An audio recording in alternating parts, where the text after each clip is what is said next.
So, as the midterm has neared, many of you have been expressing some concern about preparation for it. What I thought I would do to that end is provide a video very similar to the Frederick Douglass videos, breaking down the paper, how to prepare for and ultimately succeed at the midterm essay question. Now, first of all, I'm not really going to talk to you very much about the terms.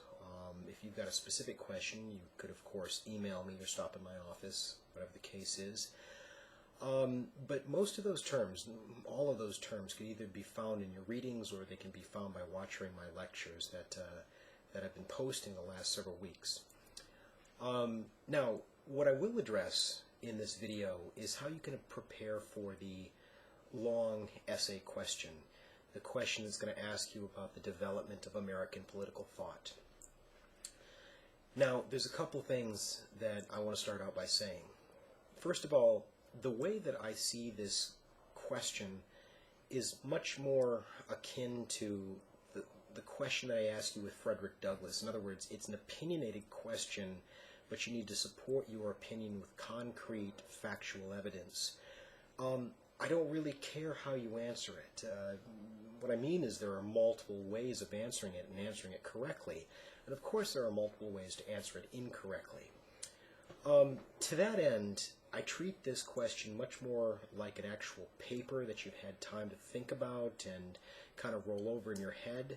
So the best thing that you can do to that end is to create for yourself a little, kind of like an outline. I wouldn't go much more than about one page, front and back. You don't want to get too complex. And so if you think about it, break it down, Roman numerals. Roman numeral 1 is going to be your introduction, and you can say, look, I want to make sure that I talk about the Enlightenment, or I want to talk about John Locke. And, you know, when you get down to the nuts and bolts, you can actually spell out your thesis. You can say, I believe American political thought came from this and this and this, and that's why I think what I think. Roman numeral 2 could be, and I'm just pulling this out of thin air, it could be the Enlightenment. You could say Enlightenment political thought, the writings of Voltaire, and especially John Locke had really made a huge impact on the American colonists and people like John Adams and Thomas Jefferson were really avid fans of Lacanian thought and Lacanian theory, and therefore this really was a game changer as far as political consciousness was concerned. Okay, you get the idea. Paragraph 2 could be Roman numeral number 3. You can spell out what you want to talk about. So an outline is a really good idea, and especially if you consider it's almost like a rough draft.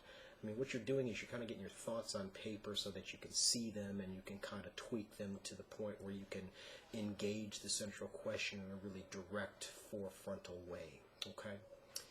Anyway, about the question itself. You're going to need to think for yourself when it comes to what are the most important factors that led into not only the American Revolution, but ultimately the development of American democracy. Okay? Keep in mind, we didn't have to do things the way that ultimately they were done. As a matter of fact, we tried to do them completely different. I mean, the Articles of Confederation were vastly different than what the Constitution set up with respect to federal power. Now, when it comes to the origins of American political thought, I really think that you should reference institutions like Jamestown or the establishment of the New England colonies. You could also make a case for Maryland. One of the things that you see established very early on in American history is self-representative government.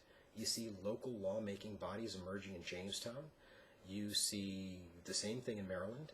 You see the same thing in New England. You see an independent court system. If you were accused of a crime, you went on trial before a jury of your peers. You weren't sent across the ocean to London or to another British colony somewhere else in their empire. In Maryland, for instance, one of the things that they established early on was the Tolerance Act. 1648, very early on, you see Lord Baltimore's government saying, look, if you want to practice Catholicism, that's great. We want you to, but we're not going to get in your way if you want to practice any kind of other faith. So religious tolerance is emphasized very early on, and you could make a similar case for New England, especially if you think about Rhode Island.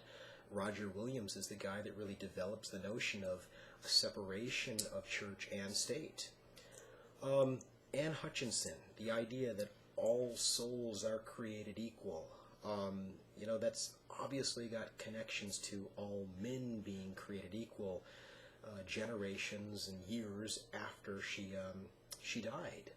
But all of these things, whether you want to talk about Hutchinson or whether you want to talk about life in Rhode Island, all of these things are very, very relevant to American political thought.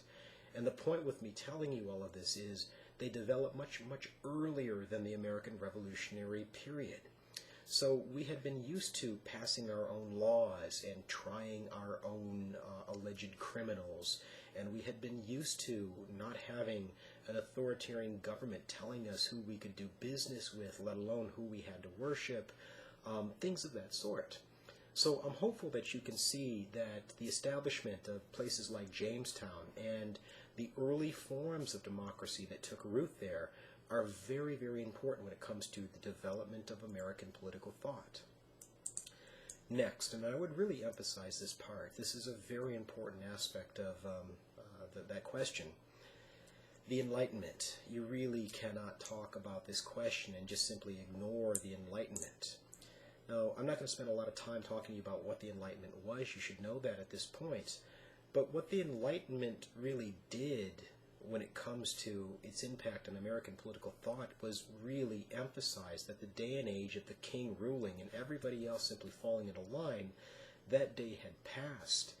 And in a lot of ways, the American Declaration of Independence is kind of a watershed moment in human history, not just American history, but human history, that a new era was dawning. The rule of the people would be the future course of government action in human history, and certainly that's very important when it comes to American political thought.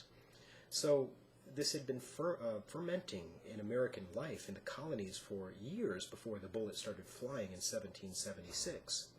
So you have Lacanian thought that are being talked about in the taverns and being discussed amongst America's quote-unquote founding fathers.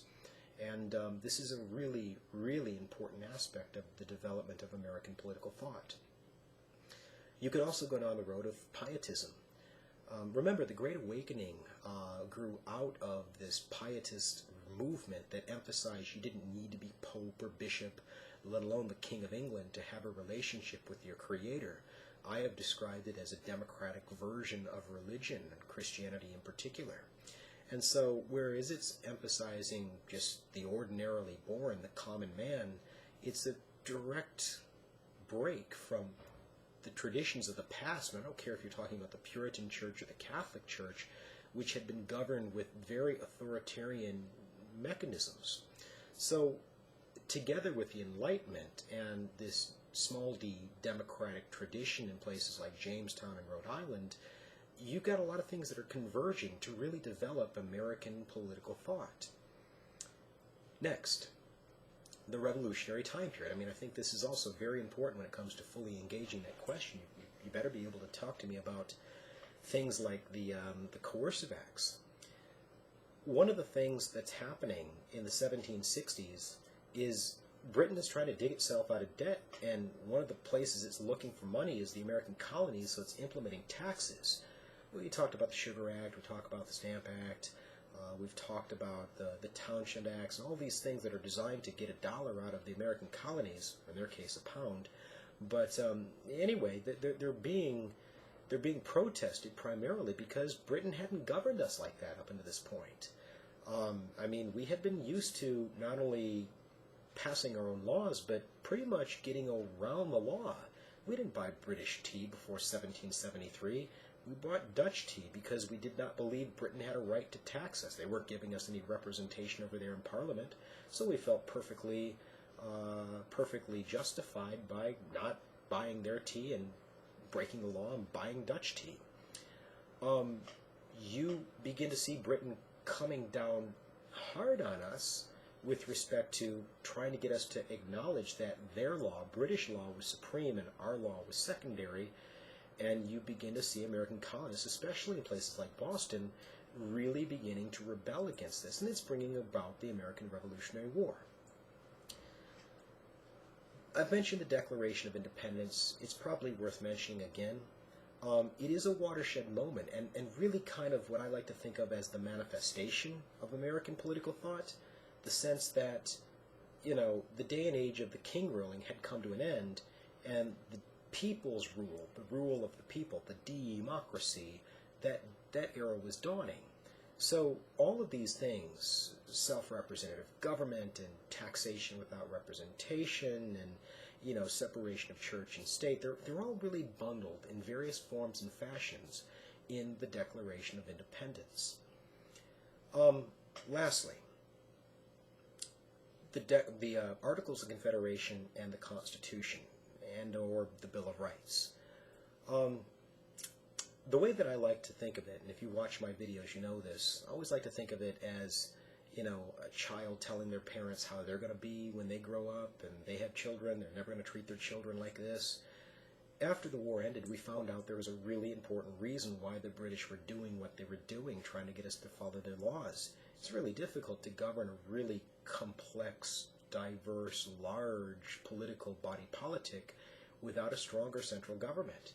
And so we found out that, you know, initiatives like the Articles of Confederation, while they sounded great on paper, that, you know, every state was going to be really powerful and really forthcoming in terms of taking care of its own citizens, how they presented really big problems when it comes to issues like paying our national debt or implementing a national trade policy or things of that sort. So we do get a constitution which gives us a much stronger federal government, but even in that we get a Bill of Rights, 10 amendments to the Constitution that spells out the powers of government.